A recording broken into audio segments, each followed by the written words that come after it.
To a new admissions and English language clinic. We're going to combine the two just so that you will benefit double. You get the same double amount of benefit. Right.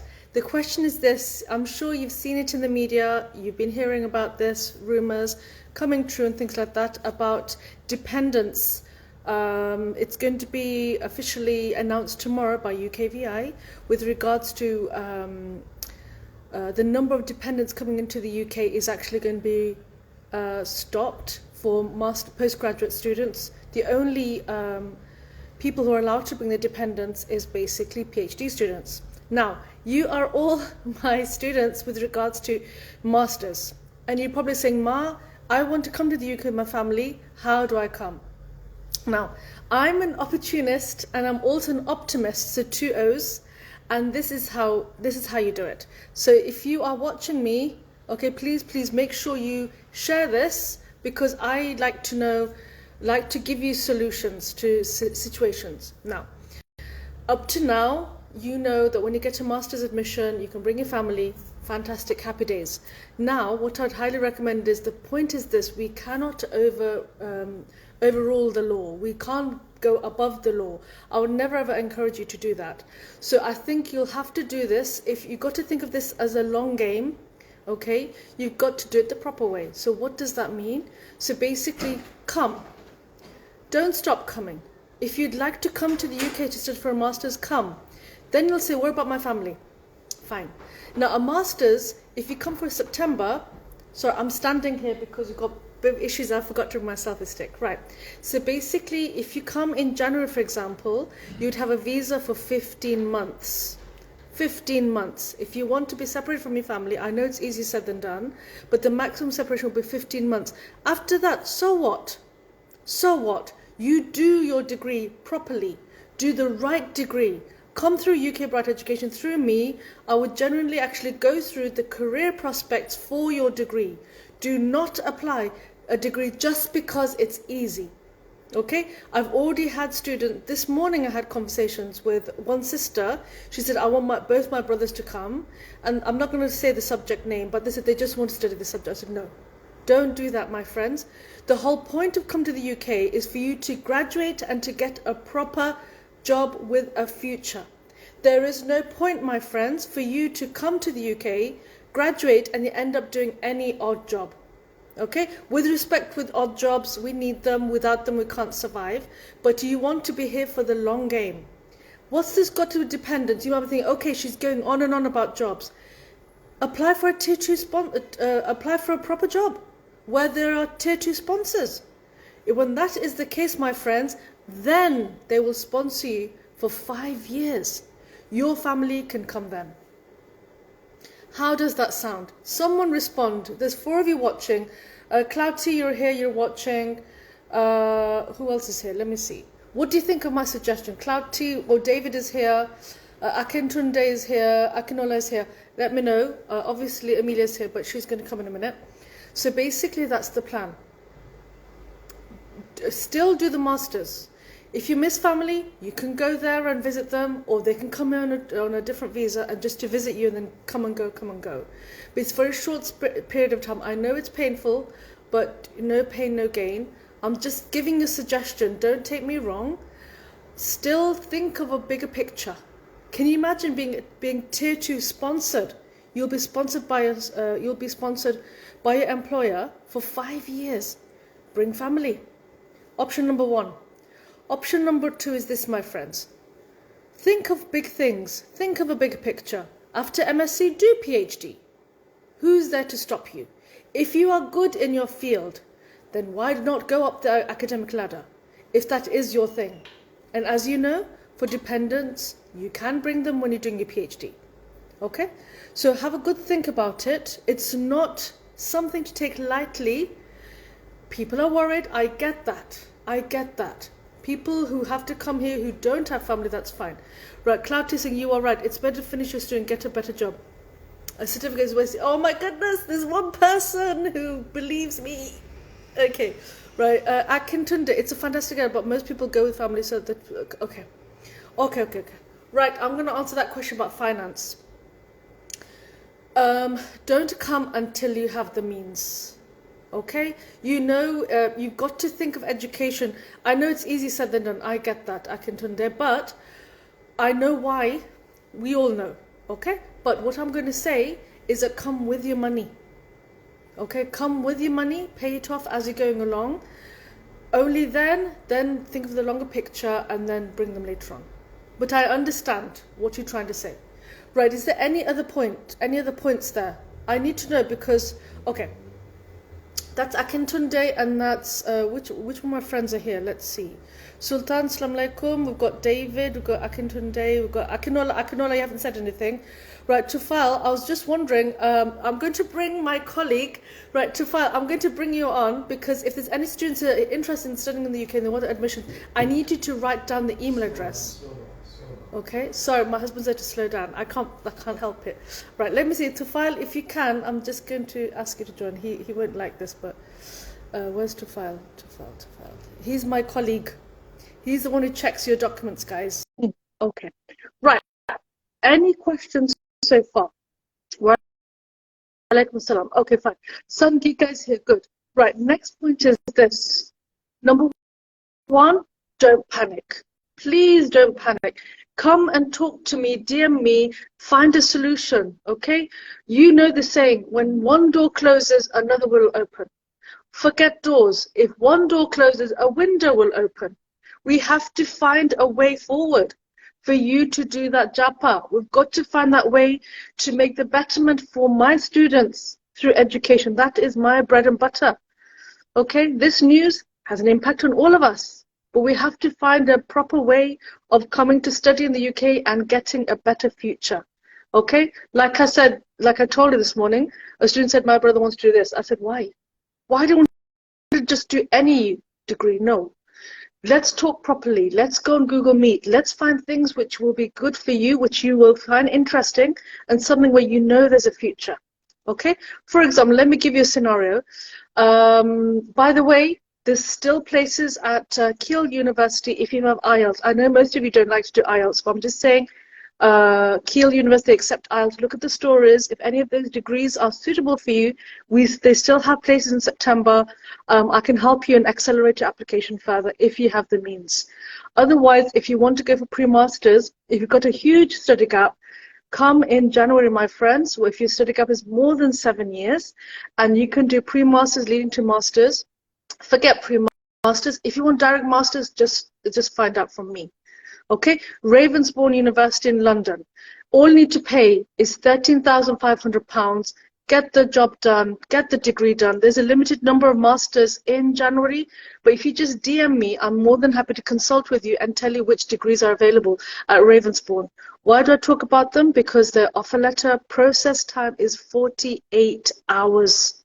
You can get it in your hand. I know you guys. When you have an offer letter in your inbox, I know how you feel. I feel the same. You feel relief, right? You think, there's one place that likes me. Okay, so I know how that feels. And again, you don't need to pay it all in one go. I know you guys, it's difficult with Naira being so weak. So what you do to release the CAS, all you need to do is to pay only 60% of the fee to release the CAS. And then when you've got your visa and you've got your plane ticket, before you enroll, you pay the other 40%. £13,500, Ravensbourne University, January intake. If that sounds something like you, let me know. Okay, that's the whole point. Right, now I've talked and talked and talked. Okay, so yeah, definitely come. Coming to the UK, it's everybody's, we all would love you to come, not a problem, we all welcome you, we value you, but like I said, come study, finish it, get a really good proper job. So it's really for people who are really serious, who are very, very motivated, and then get a tier 2 sponsor, and then you can bring your family for 5 years. That's option 1. Option 2 is go for PhD, why not? That's the highest form of qualification in the UK, all around the world. Okay? And then bring family. There are ways. Right, I'm going to bring Emilia, and then we're going to take on from there. Now, my laptop's in there, so I don't know what I'm going to do. So I'm going to do this. Let me invite her. Okay, right. I'm inviting Emilia. So now, with regards to IELTS-related queries, I'm going to bring Emilia, who is my very good friend, who's an expert at IELTS. and hopefully this top bit will go. Oh, it's gone. Hello, Emilia. Hi, How are you? I'm all right, Good. thanks. How are you? That's big I'm news. okay. It's been an emotional week for students this week with regards to dependent visas. But I was like thinking, how can I make this into a positive thing? Just do a really, really good degree that does have a future. Now, IELTS may be required. Excuse the traffic outside. Right, I'm just going to get my laptop, so just wait a minute. Okay. Right, I'm back. Right, so basically, tell me about what today's topic is, if anybody wants to know. It's about formal language. So, what's all that about? Well, I think a lot of students struggle with the. Oh no, Emilia, are you there? Yes, Okay, you're yes, there. sorry, my Instagram was doing something. So a lot of my students struggle with this because most of the time we learn the language to talk to friends, to talk to just people informally, and we don't realize that this is the language we've been using until we go to university, and then a different level of formality is required. So Okay. in short, formal language will be, in terms of, in the case of English, it will be using standard English. And again, I think that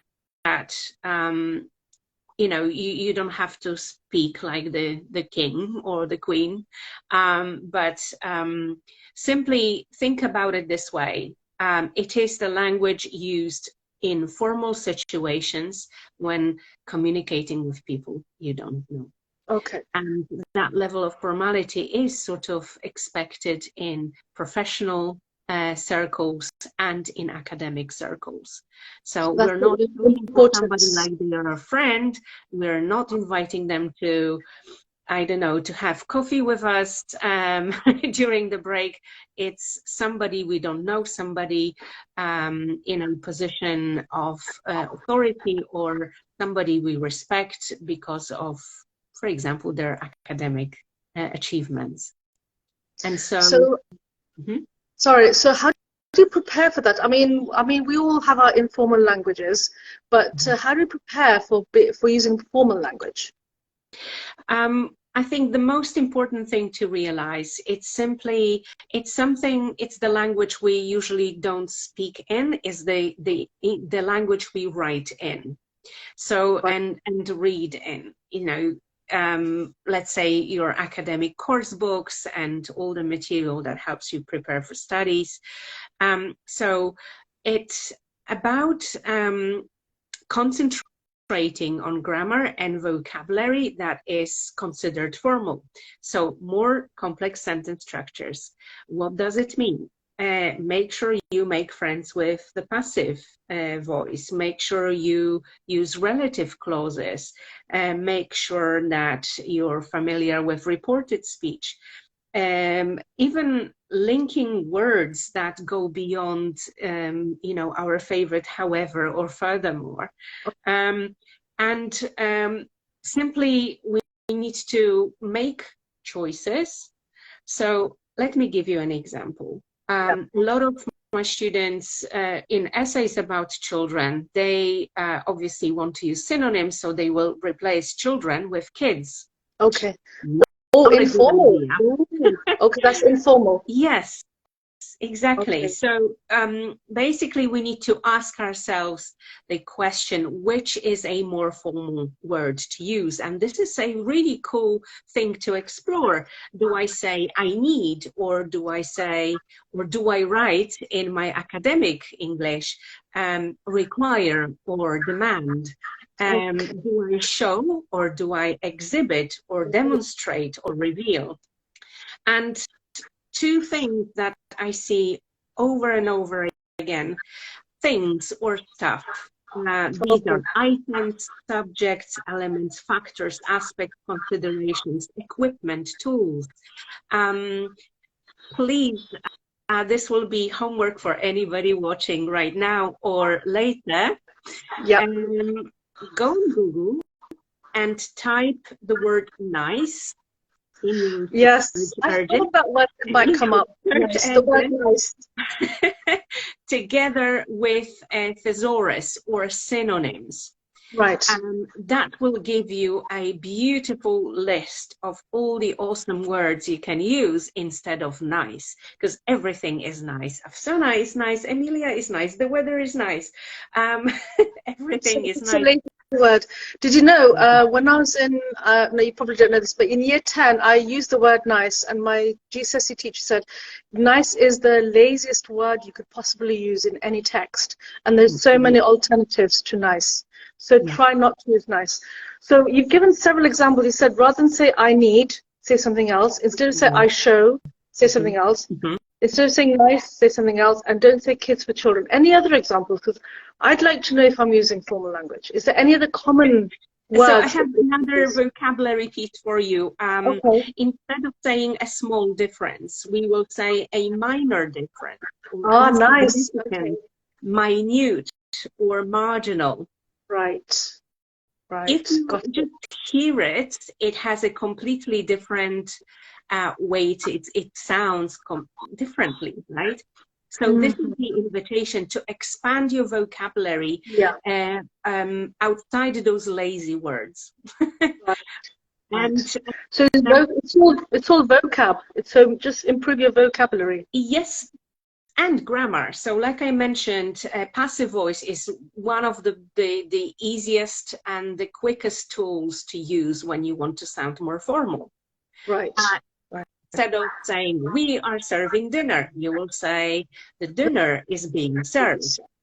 Completely different. It just sounds like I am distancing myself from you, like I am, I don't know, an employee or somebody like that, or you know, we are not friends anymore. I guess that's the trick. One last thing, it's called nominalization. So this is something that we know happens a lot in academic writing, and it's, to give you an example, we will simply change a verb into a noun. Okay. So instead of saying, this information enables us to formulate precise questions, you will say something like, this information enables the formulation of precise questions. And here we've done two things at the same time. We got rid of the personal pronoun us, which is a no-no in academic writing. Not us, not our, not we, not you, not I. And second of all, we simply, by removing that and changing the verb into a noun, we give ourselves that air of formality at the same time. Brilliant. So basically, ladies and gentlemen, it's not about the King's speech or the Queen's speech. We can't say that anymore. It's just a matter of actually improving your vocabulary and changing it for words, making it not so simple, but to make it a bit more interesting in terms of vocab. And like Emilia said, passive tense is always best. Don't personalize it. Make sure it is such where you're writing in the passive tense. Is that right? Have I summarized that correctly? Well, passive is not a tense, but yes, you definitely more passive and more complex structures. You will use a lot of relative clauses to avoid repetition and to avoid using personal pronouns as well. Brilliant. Ladies and gentlemen, as you can see, Emilia, she does know her stuff. Sorry, wrong word. She does know her skill. I'm trying to make my language more formal. So I can't say stuff, so I've got to say she knows what she's expressing, in the sense that she is qualified in IELTS. She is Delta qualified. That's one of the highest qualifications you need in IELTS. She has a fantastic and active Instagram page. It's IELTS with Emilia with the letter E. Please follow her with regards to IELTS related queries, because if you are sitting an exam for IELTS for UK university admission, Emilia is the person that you should talk to if you have any queries. Is that right, Emilia? Yes, and the same here. If you have any queries about accessing your university study in any shape or form, you can just see how much Afsana knows, and she is the person. Trying hard. I do feel a lot for the students. Now, what's your feeling, Emilia? Do you think the number of IELTS tests being booked, do you think they'll go up and down because of the current policy? Or do you, what's your feeling? I am not sure. What I know is that at the moment they are pretty high. I think the highest since the pandemic started. So something's going on, but the news about these visas might affect that too. What I want to say is that you really, really know what's going on in this field, and you have the expertise that I think anyone who wants to make it work should use. Can be done. Like, please do that, and do talk to Afsana. And with regard to to IELTS and to English, even if you're not doing IELTS, use the materials, because sooner or later you will be facing the truth, and the truth is academic English is different from your everyday English. You need to make sure that you know how to use it. It doesn't mean that you need to change and be somebody you're not. It's just a different system of communication while you're at university, to show how serious you are about your studies and how serious you are about all things professional. So Afsana told you about getting a job and making sure you get the best job that guarantees sponsorship for your spouse while you're studying. These are the things to consider. Language matters. It will help you. Yeah. Emilia always says IELTS isn't just for the exam, it is for life. So I'm just reiterating what she's saying. Whether you do IELTS or not, the fact is, if you are doing IELTS, it will help you with your master's course and, of course, for your PhD. So please keep that in mind. It's not temporary. It is good for you. If you get that first class, if you get that distinction in your master's, you will be very, very attractive to many employers. So please keep that in mind. Thank you so much, Emilia. We look forward to seeing you next week. So I'll let you go. Talk to you soon. Thank you. Bye-bye. Bye. Bye. Oh, right. So that's Emilia. She's about to go now. I just want to reiterate that I know you are getting worried with regards to the current situation with regards to UK VI policy. Myself and my husband, that's my phone. So basically, I just want to say, if you are coming for a master's, still apply. There's no harm. What it is, it might be separated for a couple of months from your family, from your loved ones, okay? But if you think about it, after graduation, if you actually get a Tier 2 sponsored employment, you can bring family then. So it's just a matter of separation of a couple of months. So it could be 12 months, it could be 15 months, okay? If you want direct admission, you'll be able to bring your family even more quicker. Because when you get Tier 2 sponsorship, you are sponsored for 5 years. Or the other option is, after masters, do PhD. If that's your liking, then do PhD, and then of course you can bring dependents. There are many ways. I'm here to help you. If you are worried, just DM me. I'm here to help you, to empower you with education, because with education you can do so many things. Until next time, my friends, take care. DM me if you need an offer. Bye.